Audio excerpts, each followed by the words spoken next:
சிலவற்றை நாம் ஒழிக்கத்தான் வேண்டும், எதிர்க்க முடியாது. கொசு, டெங்கு காய்ச்சல், மலேரியா, கொரோனா இதையெல்லாம் நம்ம எதிர்க்கக்கூடாது, ஒழித்து கட்ட வேண்டும். அப்படிதான் இந்த சனாதனம். What do they mean by Sanatan? Sanatan perpetuates the inequality among the people. Any religion that does not promote equality is not a religion according to me. ऐसे मोदी जी को अगर और शक्ति मिलेगी देश में तो समझो फिर इस देश में सनातन धर्म और आरएसएस की हुकूमत आएगी। हिंदू धर्म नाम की कोई धर्म है ही नहीं। हिंदू धर्म केवल धोखा है। जो ग्रंथ है नफरत को बोने वाले, एक युग में मनुस्मृति, दूसरे युग में रामचरितमानस, ये दुनिया को हमारे देश को, समाज को नफरत में बांटती है।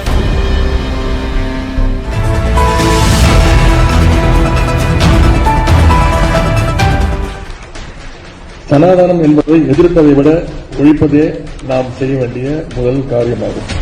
எனவே இந்த மாநாட்டிற்கு மிக பொருத்தமான தலைப்பு வைத்திருக்கிறீர்கள், அதற்கு என்னுடைய பாராட்டுகள். சனாதனம்னா என்ன? சனாதனம் அப்படிங்கிற பெயரே சமஸ்கிருதத்திலிருந்து வந்ததுதான். சனாதனம் சமத்துவத்திற்கும் சமூக நீதிக்கும் எதிரானது. சனாதனம்னா வேற ஒன்றும் கிடையாது. சனாதனங்கிறதுக்கு அர்த்தம் என்ன? நிலையானது, அதாவது மாற்ற முடியாதது, யாரும் கேள்வி கேட்க முடியாது அப்படிங்கிறது தான் சனாதனத்திற்கு அர்த்தம். Any religion that does not promote equality, any religion that does not ensure that you have the dignity of being a human being is not a religion according to me. Any religion which does not give you equal rights, does not treat you like humans, is not a religion. So it's as good as a disease. Mr. Udayanidhi Stalin made a speech in a conference organized by Writers Forum. That's what I understand. There he said Sanatan has to be fought and eradicated, for which there are reactions coming from BJP leaders, starting from Mr. Amit Shah. Why they are so scared of such speech, I do not know. Sanatan cannot be equated with Hinduism. What is Sanatan? Let Mr. Amit Shah, the BJP, RSS combined, explain to the people what do they mean by Sanatan. What we are given to understand, Sanatan is an ideology. Sanatan is a philosophical view. That means Sanatan perpetuates the caste system, Sanatan perpetuates patriarchy, Sanatan perpetuates inequalities among people, among citizens. And in Tamil Nadu, we all hail Thiruvalluvar. Thiruvalluvar says, Parapokkum ella uyirkum. It means birth is same to all. That's what one should understand. And Dr. Ambedkar, who is the prime architect of our constitution, he has written the riddles of Hinduism. One of the riddles is Sanatan. This is what Mr. Amit Shah should understand, and the BJP RSS combined should understand.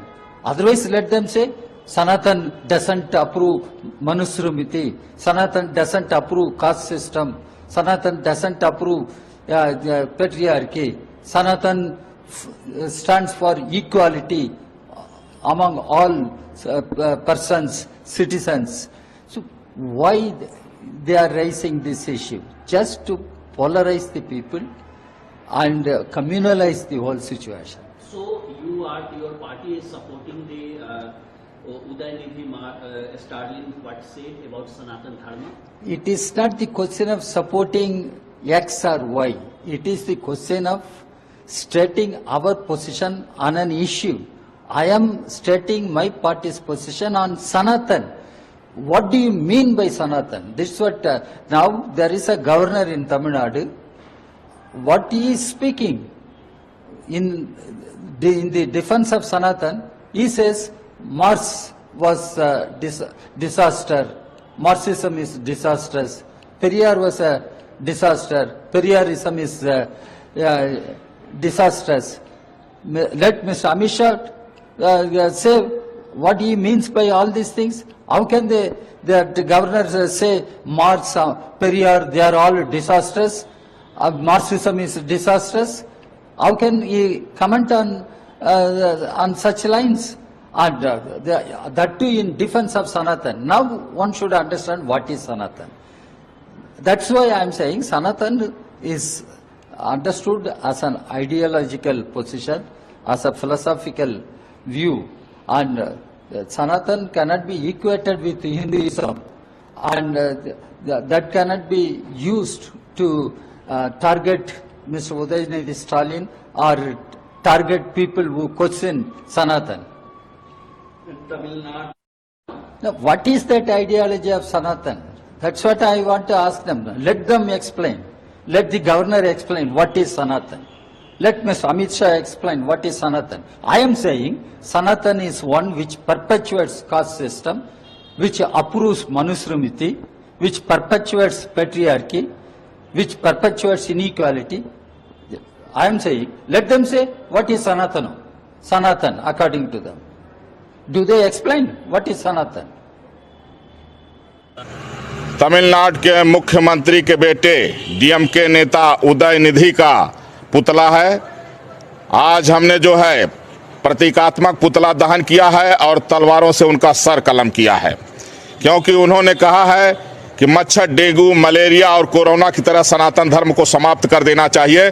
और इसके बाद बेशर्मी से उन्होंने बयान दिया कि वो अपने बयान पर कायम हैं, जबकि देखा जाए तो लाखों वर्ष पहले अगर देखिए तो एक ही धर्म था, सनातन धर्म। 2-2.5 हजार वर्ष से कुछ जो है मजहब, पंथ, धर्म बने हैं, पहले एक ही धर्म था। इसलिए सनातन धर्म का न कोई आदि है न कोई अंत है। सनातन धर्म न कभी मिटा है न कभी मिट सकता है। हाँ, सनातन धर्म को अगर मिटाने की कोई बात करेगा वो जरूर मिट जाएगा। अयोध्या से मैं तपस्वी छावनी पीठाधीश्वर जगत गुरु परमहंस आचार्य आज मैं 10 करोड़ रुपए का इनाम घोषित कर रहा हूं। जो डीएमके नेता उदयनिधि का सर काट के ले आएगा वो हमसे 10 करोड़ रुपए का ले जाए पुरस्कार। और इसके बाद भी अगर कोई नहीं ले आया तो हम तलवार तैयार कर लिए हैं, मैं स्वयं रवाना होऊंगा और उसका सर काटूंगा। क्योंकि अगर दूसरे धर्म के विषय में इस तरह बोले होते तो अभी तक चिथड़े उड़ गए होते। यहाँ तक कि उनके पिताजी मुख्यमंत्री हैं, उनके भी चिथड़े उड़ गए होते। वो जानते हैं कि सनातन धर्म मानवतावादी है, अहिंसावादी है। लेकिन हम मानवतावादी हैं, लेकिन राक्षसों का वध भी हम लोग करते हैं, और वह राक्षस बन चुका है, उसका वध मेरे हाथों से होगा। हम सब शपथ लेते हैं, वचन देते हैं, संकल्प लेते हैं, अपने अंतिम प्राण के क्षण तक इस देश को हिंदू राष्ट्र बनाने के लिए, बनाए रखने के लिए, आगे बढ़ाने के लिए लड़ेंगे, मरेंगे, जरूरत पड़ी तो मारेंगे, किसी भी बलिदान के लिए, किसी भी कीमत पर एक क्षण भी पीछे नहीं हटेंगे। हमारा ये संकल्प पूरा करने के लिए हमारे गुरुदेव, हमारी कुलदेवता, हमारी ग्राम देवता, भारत माता, हमारे पूर्वज हमको शक्ति दे, शक्ति दे, जय जय, विजय दे, विजय दे, विजय दे, विजय दे, विजय दे, भारत माता की। और सनातन धर्म का के ऊपर भी चोट पहुंचाई जा रही है। इन्हीं के गठबंधन के लोगों ने, डीएमके ने चोट पहुंचाई है, और इस पर कांग्रेस चुप्पी साध कर बैठी हुई है। मैं गहलोत साहब से कहना चाहता हूं, आप क्यों नहीं बोलते? क्यों नहीं सोनिया जी बोलती? क्यों नहीं राहुल जी बोलते? क्यों नहीं खड़गे बोलते कि सनातन धर्म के बारे में आपकी सोच क्या है? और बहनों भाइयों, सनातन धर्म का जहां तक सवाल है, इसको केवल पूजा पद्धति के साथ जोड़कर नहीं देखा जा सकता है। सनातन धर्म यह सनातन नित्य नूतन है, चिर पुरातन है, न इसका कोई जन्म है न कोई अंत है। और यह सनातन धर्म ऐसा है जो पूरे विश्व को अपना परिवार मानते हुए वसुधैव कुटुंबकम का संदेश यदि कोई धर्म देता है तो यह सनातन धर्म ही देता है। चींटी को भी आटा खिलाकर उसके दीर्घजीवी होने की कामना यदि कोई धर्म करता है तो वह सनातन धर्म करता है। यह भी हमारे कांग्रेस के मित्रों को समझना चाहिए कि सनातन धर्म के संबंध में डीएमके के जिस नेता ने बोला है, दयानिधि स्टालिन ने, उनके डीएमके के नेता से पूछा जाना चाहिए कि इसका स्पष्टीकरण उनके पास है कि नहीं है। उन्होंने कहा सनातन धर्म बिल्कुल समाप्त कर देना चाहिए। सनातन धर्म ऐसा है जो यह संदेश देता है वसुधैव कुटुंबकम का। सनातन धर्म यह संदेश देता है यत् पिंडे तत् ब्रह्मांडे, जो पिंड में है वही ब्रह्मांड में है, जो जड़ में है वही चेतन में है, जो छोटे में है वही बड़े में है, जो मेरे में है वही तेरे में है। यह संदेश देने वाला यदि कोई धर्म है तो वह सनातन धर्म है। इसलिए मैं कांग्रेस के लोगों से कहना चाहूंगा, गठबंधन में जितने लोग शामिल हैं, INDIA गठबंधन में, सबसे मैं कहना चाहूंगा इसके लिए उनको क्षमा मांगनी चाहिए, नहीं तो यह देश किसी भी सूरत में माफ नहीं करेगा। तमिलनाडु में कुछ लोगों की असलियत पता चलने लगा है, वहाँ की समाज उस विषय को जानने लगा है। कुछ समय तक कुछ लोगों को भ्रमित करके रखा जा सकता है, लंबे समय तक भ्रमित नहीं किया जा सकता है। तमिलनाडु की भारत की विभिन्न प्रांतों में जो आस्था के केंद्र है, अभी पिछले दिनों में हमने काशी तमिल संगमम आयोजन किया। तमिलनाडु में हर एक गांव में विश्वनाथ जी की काशी की स्मृति है। तो कहाँ सनातन तो नित्य निरंतर है। ये राजनीतिक सियासी बयानों से ये कुछ नहीं होता है। ये उनकी कुंठा है, ये उनकी हेजिटेशन है, ये कोई काम पे आएगा नहीं। ये इन लोगों को निंदा करनी चाहिए। नुपुर शर्मा ने जो देश में आज कई शहरों में, कई राज्यों में प्रदर्शन किए गए, पथराव हुए, कई पुलिसकर्मी घायल हुए नुपुर शर्मा की गिरफ्तारी को लेकर, देखिए मेरा सीधे तौर पे मानना है हिंसा के लिए कोई जगह नहीं है लोकतंत्र में। जो बयान दिया गया वो अशोभनीय, अश्लील मैं कहूंगा, लेकिन वो अशोभनीय अश्लील बयानों का एक इकोसिस्टम इस देश में विकसित किया गया बीते 8-9 वर्षों। आपने सुना होगा डेंगू मलेरिया से कंपेयर। देखिए मैं समझता हूं कि कभी कभी ना हम लोगों को प्रतीक मुहावरों के अंदर जाकर के सोचना होगा। इस देश में कबीर अगर आज पैदा हो जाए और वो दोहा पढ़ दे, जो तू बाभन बाभनी जाया अन बाट काहे नहीं आया, जो तू तुरक तुरक नहीं जाया भीतर ही खतना काहे न कराया, क्या करिएगा कबीर को? फांसी पे लटका दीजिएगा। एक हिंदुस्तान का एक मिजाज रहा है, कई लोगों की सनातन में कई सारी विकृतियां हैं। क्या जाति व्यवस्था अच्छी चीज है? क्यों उसी वर में उतरने वाले की जाति नहीं बदलती है? ये सारे सवाल हैं। अगर किसी ने कुछ कह दिया तो लेके उड़ गए। कमाल की सनातन को कुचलने की हसरत वाले कितने ही खाक हो गए, हिंदुओं को मिटाने के खा पाले कितने ही राख हो गए।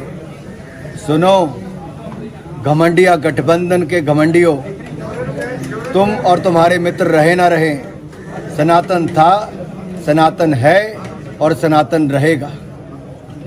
ये बार बार प्रयास घमंडिया गठबंधन के एक के बाद दूसरे नेता ने किया है हिंदुओं पर वार करने का, चाहे वो शब्दों से हो, बम से हो या उनको कुचलने की बात हो। रामनामी का जुलूस अगर बंगाल में निकलता है तो बम और गोली चलाई जाती है। बिहार में रामायण पर और माँ सीता पर अपशब्द कहने वाले और यूपी में ये घमंडिया गठबंधन के नेता नहीं थकते।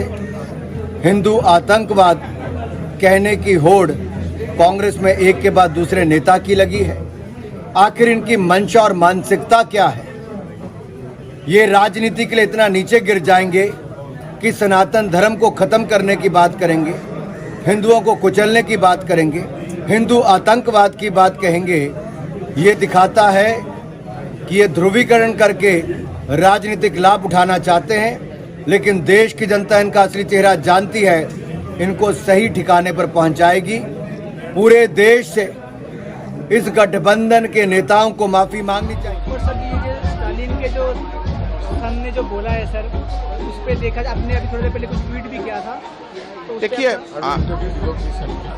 कोई दूसरे को नया, देखिए स्टालिन से मेरा बहुत प्रॉब्लम नहीं है, मेरा प्रॉब्लम कांग्रेस से है। स्टालिन ने जो बात बोला है सेम बात चिदम्बरम का बेटा ने भी बोला है, सेम बात मल्लिकार्जुन खड़गे ने भी बोला है और खड़गे का बेटा ने भी बोला है। तो जो सनातन को ध्वंस करूंगा ये जो मकसद है, ये खाली मकसद स्टालिन जी का बेटा का ही नहीं है, इस मकसद में पूरा कांग्रेस पार्टी है। और आज जो कांग्रेस पार्टी ने बोला कि ये फ्रीडम ऑफ स्पीच है, मैं उनको पूछना चाहूं कि कल अगर मैं मुसलमान का खिलाफ ऐसा बयान दे दूं या मैं क्रिश्चियनिटी का खिलाफ वो बयान दे दूं, क्या कांग्रेस बोलेगा ये मेरा फ्रीडम ऑफ स्पीच है? अगर कोई लोग बोले, भारत का कोई भी लोग बोले कि इस्लाम को मैं खत्म कर दूंगा, खत्म हो जाना चाहिए कोरोना जैसा, या क्रिश्चियनी को खत्म करना चाहिए, क्या कांग्रेस तब भी बोलेगा ये फ्रीडम ऑफ स्पीच है? हमारा ये बात है, नाम हिंदुइज्म, नाम इस्लाम, ना क्रिश्चियन, आप खत्म करने का बात क्यों बोलता है, एनहिलेट करने का बात क्यों बोलता है? वो तो ठीक बात नहीं है। तो इसका जो मेन कल्प्रिट है और मेन जो किंग पिन है वो राहुल गांधी ही है, उनका इशारा में ही लोग ये सब बातें बोलते हैं। सनातन धर्म को लेकर बयान आया था, उन्होंने कहा कि व्याधिक है, इस पे गृह मंत्री अमित शाह ने सवाल उठाया, उन्होंने कहा कि पूरा इंडिया ब्लॉक हिंदुइज्म से नफरत करता है। देखिए, जहां तक अमित शाह का प्रश्न है, मैं अमित शाह जी को याद दिलाना चाहता हूं, उनकी पार्टी वो पार्टी है जो प्रभु श्री राम के मंदिर निर्माण के जमीन में घोटाला करती है, चंदा चोरों की पार्टी है। इस देश के करोड़ों लोग चंदा देते हैं प्रभु श्री राम के मंदिर का निर्माण करने के लिए, और उसमें जमीन के खरीद फरोख्त में घोटाला और भ्रष्टाचार भाजपा ही करते हैं। भारतीय जनता वो पार्टी है जिसके उप मुख्यमंत्री रहते हुए दिनेश शर्मा जी ने कहा सीता मैया test tube baby. Uttar Pradesh के मुख्यमंत्री योगी आदित्यनाथ जी बजरंगबली की भी जाति बताते हैं, कहते हैं वो तो दलित थे, आदिवासी थे। शिवराज सिंह जी कहते हैं कि अरे भाई नरेंद्र मोदी जी तो प्रभु श्री राम है, अमित शाह जी बजरंगबली हैं। हिंदू धर्म का अपमान जितना भारतीय जनता पार्टी ने किया है, इस धरती पर किसी पार्टी ने, किसी व्यक्ति ने उतना अपमान नहीं किया जितना भाजपाइयों ने किया है। अभी एक सांसद महोदय थे, उन्होंने सदन में क्या कहा था, मैं आपके कैमरे पे बोल भी नहीं सकता। विस्की में क्या बसे और ठर्रे में क्या बसे, आप बताइए। उसी व्यक्ति को कंधे पे बिठा के अपनी पार्टी में शामिल कर लिया। तो हिंदू धर्म क्या है वो कम से कम अमित शाह और भाजपाइयों से नहीं सीखना है। हम लोग हिंदू धर्म को मानते हैं और हिंदू धर्म का संदेश है वसुदेव कुटुंबकम। हिंदू धर्म का संदेश है, रामचरितमानस की चौपाई है, सब नर करहीं परस्पर प्रीति। ये हमारा संदेश है, अमित शाह से थोड़ी सीखना है हिंदू धर्म। तमिलनाडु के जो मुख्यमंत्री है, उनके बेटे ने, जिसका नाम उदयनिधि है, उसने सनातन को डेंगू, मलेरिया, कोरोना, न जाने कौन कौन सी बीमारियों का नाम दिया है, और ये भी कहा है कि इसको मिटा देना चाहिए। संवैधानिक पद पर रहने के बावजूद भी उस व्यक्ति ने ये बहुत घृणित कार्य किया है, और ये सिर्फ सनातन का अपमान नहीं है, संविधान का अपमान है। संविधान में भीमराव अंबेडकर साहब का अपमान है। उसने ये हिम्मत की है, और हम सभी सनातनी जितने भी संत महात्मा हैं उस चीज़ को बहुत, उसकी घोर निंदा करते हैं। और हम एक बात अवश्य चाहेंगे, पहली बात तो ये कि इस व्यक्ति को तुरंत संवैधानिक पद से इस्तीफा दे देना चाहिए, पहली बात। दूसरी बात, मैं से एक और क्वेश्चन करूंगा, अगर तुम्हें सनातन का साबी पता है तो मैं खुली चुनौती देता हूं तुम्हें, टीवी डिबेट पे लाइव आओ। अगर तुम लाइव आ जाओ और हमें सनातन का अर्थ भी समझा दो ढंग से, एक दिन का टाइम है तुम्हें, अभी से 24 घंटे का, आ जाओ लाइव में। तुम्हें सनातन पे 4 क्वेश्चन पूछूंगा, इसके सही जवाब दे देना, तो जो तुम कहोगे वो मैं करूंगा। और अगर ऐसा न करूं तो तुम पब्लिकली अपनी नाक रिगड़ के सनातनियों से क्षमा मांगोगे, सॉरी बोलोगे। दूसरी बात, मैं एक और निवेदन कर दूं, जो इंडिया ग्रुप बना है उसमें बहुत सारे ऐसे लोग हैं जो सनातन का सम्मान करने वाले लोग हैं। तो ऐसे व्यक्ति को, जिसके दादा ने सनातन का अपमान किया हो, जिसके पिता ने सनातन का अपमान किया हो, जो खुद भी सनातन धर्म उन्मूलन प्रोग्राम में जो गया हो, ऐसे व्यक्ति का साथ भी आप लोगों को दोष लगा देगा। रावण नहीं मिटा सका सनातन, कंस नहीं मिटा सका सनातन, शिशुपाल, दंतवक्र, हिरण्याक्ष, हिरण्यकश्यप नहीं मिटा सका सनातन। तो इन जैसे लोगों की क्या औकात है। हाँ, एक बात जरूर है, जिन्होंने सनातन मिटाना चाहा है, रहा न कोई कुल रोब निहारा, राम विमुख अस हाल तुम्हारा। तो उसके कुल में क्या हाल हुआ है, ये आपको आने वाले समय में बचेगा, पता चलेगा। हम बोल नहीं रहे, ठीक है ना। तो इसलिए सनातन का अपमान हिंदुस्तान कोई नहीं सहेगा। सभी सनातनियों से निवेदन है, चाहे आप जज हैं, वकील हैं, पत्रकार हैं, बिजनेसमैन हैं, एक्टर हैं, कथाकार हैं, डीएम हैं, एसपी हैं, जो हैं जहाँ हैं, आप सबको अपने सनातन के लिए आवाज उठानी पड़ेगी। अभी नहीं तो कभी नहीं। डीएमके के नेता उदयनिधि का जो बयान है दुर्भाग्यपूर्ण है। मैं पहले तो नेताओं को चेताना चाहूंगा कि अगर सनातन के बारे में, सनातन संस्कृति के बारे में, धर्म ग्रंथ के बारे में अगर आपको जानकारी नहीं हो तो उस पर बहस नहीं करना चाहिए। धर्म को पहले पढ़ लो, सनातन संस्कृति को पहले जान लो, तब अपने बयान दो। चाहे वो बिहार के शिक्षा मंत्री हों, चाहे वो उत्तर प्रदेश के समाजवादी पार्टी के वरिष्ठ नेता हों, चाहे डीएमके के नेता हों, सबसे मेरा एक ही निवेदन है कि आप तो धर्मगुरु हो नहीं, तो आप ऐसे बयानबाजी क्यों करते हो। आप एक राजनेता हो, लूट, हत्या, बलात्कार, बेविचार, बेरोजगारी, बेशिक्षा, इस पर चर्चा करो, पर चर्चा करो, चलाओ, लेकिन धर्म पर बोलने का आपको अधिकार नहीं है। धर्म पे बोलोगे तो सठे साठे समाचरित, जिस दिन साधु पागल हो जाएगा, एक तो तुम पागल हो ऐसा बोलते हो, तो साधु पागल होता है तो ठीक करता है, तो ऐसा स्थिति न बन जाए कि साधु भी पागल हो जाए कि तुम लोगों को ठीक करना पड़े। यह अच्छी बात नहीं है। यह देश संविधान से चलता है, तो संविधान में सबको अधिकार दिया है अपने अपने तरीके से बात रखने का, लेकिन यह भी अधिकार नहीं दिया है कि किसी भी संस्कृति को, किसी भी धर्म को अपमानित करने का। तो संविधान के दायरे में रहोगे तो ठीक रहोगे, कायदे में रहोगे तो फायदे में रहोगे। जिस दिन कायदे में नहीं रहोगे उस दिन ठीक नहीं होगा। तुम्हारे साथ भी सनातनी कुछ कर सकते हैं। सनातन लोगों को फिर से कुछ समझने की आवश्यकता पड़ रही है। तमिलनाडु के एक माननीय मंत्री हैं उदयनिधि स्टालिन, उन्होंने ये स्टेटमेंट दिया है सनातन को उखाड़ फेंकना चाहिए। और न केवल स्टेटमेंट दिया, कभी कभी ऐसा होता है कि जोश में स्टेटमेंट चला जाता है, लेकिन उन्होंने कहा कि मैं कुछ भी फेस करूंगा लेकिन अपने रिमार्क से पीछे नहीं हटूंगा। क्या मतलब है इस बात का? क्या आप सनातन के विरुद्ध एक खुली चुनौती देना चाहते हैं? क्या आप सनातन के लोगों के विरुद्ध कोई कार्य करने की सोच रहे हैं, वो भी उस राज्य में जहां लगभग 87% लोग सनातनी हैं, हिंदू हैं। वैसे इस धरती पर रहने वाले प्रत्येक व्यक्ति को मैं सनातनी कहता हूँ। जिसका भी इस धरती के पास से जुड़ा हुआ पास्ट है वो सब सनातनी है। मैं धर्म के आधार पर कभी फर्क नहीं करता, भेद नहीं करता, लेकिन अपने आप को इस देश का समझना तो होगा, अपने आप को इस देश के इतिहास का अंग समझना होगा। और ये स्टेटमेंट देना कि डेंगू मलेरिया की तरह इनका भी नाश कर देना चाहिए, बहुत खतरनाक स्टेटमेंट है और मैं इसकी भर्त्सना करता हूँ। आप सबसे भी निवेदन है कि इसकी भर्त्सना करें और इस वीडियो को अधिक से अधिक लोगों तक पहुँचाते उन्हें सचेत करें कि एक मंत्री जैसे स्तर का व्यक्ति इस प्रकार की हल्की बात, हल्की सोच रखता है। और साथ ही साथ उसका भी जिक्र जरूर होना चाहिए। जिस इवेंट में अमेरिका के अंदर 25 यूनिवर्सिटीज के लोग इकट्ठे हुए थे और उन्होंने कहा था कि धरती से हिंदू धर्म को खत्म कर दिया जाएगा। भर्त्सना जरूर कीजिए, बाकी शालीनता और विनम्रता बनाए रखिए। तमिलनाडु के मुख्यमंत्री का बेटा उदयनिधि स्टालिन का एक बहुत ही बेतुका बयान आया। वो ये कहता है कि सनातनी धर्म एक डेंगू की तरह है जिसे खत्म करना चाहिए। तो मैं उसको ये कहना चाहूंगा कि बेटा, तुम्हारे पूर्वज भी हिंदू थे, तुम्हारे पूर्वज भी सनातनी से संबंधित थे। जब वो हिंदू धर्म को खत्म नहीं कर सके तो तुम्हारी क्या औकात जो तुम सनातनी को खत्म करने की सोच रखते हो। तुम क्या, तुम्हारे पूर्वज या 7 पुश्ते भी सनातनी धर्म को खत्म नहीं कर सकती। और भारत में जो भी व्यक्ति पैदा होता है वो सबसे पहले सनातनी हिंदू होता है, उसके बाद में वो अपना धर्म बदलता है।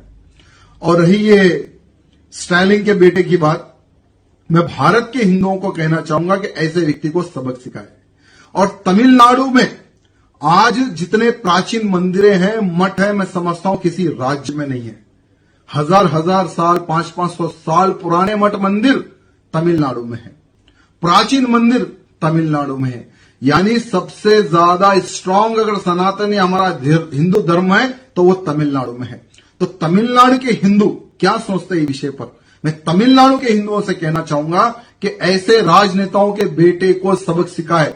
तमिलनाडु के हर वो हिंदू को आज खड़े होने की आवश्यकता है, हर वो सनातनी को आज खड़े होने की आवश्यकता है। आज एक मुख्यमंत्री का बेटा मुंह उठाकर हमारे सनातनी पर आरोप लगाता है, हिंदू धर्म पर आरोप लगाता है। अगर ऐसे व्यक्तियों की आवाज अगर आज हम नहीं दबाएंगे तो आने वाले समय में कोई भी हरामी अपना मुंह खोलकर हमारे धर्म पर उंगली उठाएगा। इसलिए मैं सभी हिंदू भाई बंधुओं से निवेदन करना चाहूंगा कि ऐसे हरामियों को मुंह तोड़ जवाब दे। खास करके तमिलनाडु के हिंदुओं से मैं निवेदन करना चाहूंगा कि इनको वोट के माध्यम से आप सबक सिखाओगे या पत्थर के माध्यम से आप सबक सिखाओगे या लात झूठों के माध्यम से आप सबक सिखाओगे, ये मैं तमिलनाडु के हिंदुओं पर छोड़ता हूं।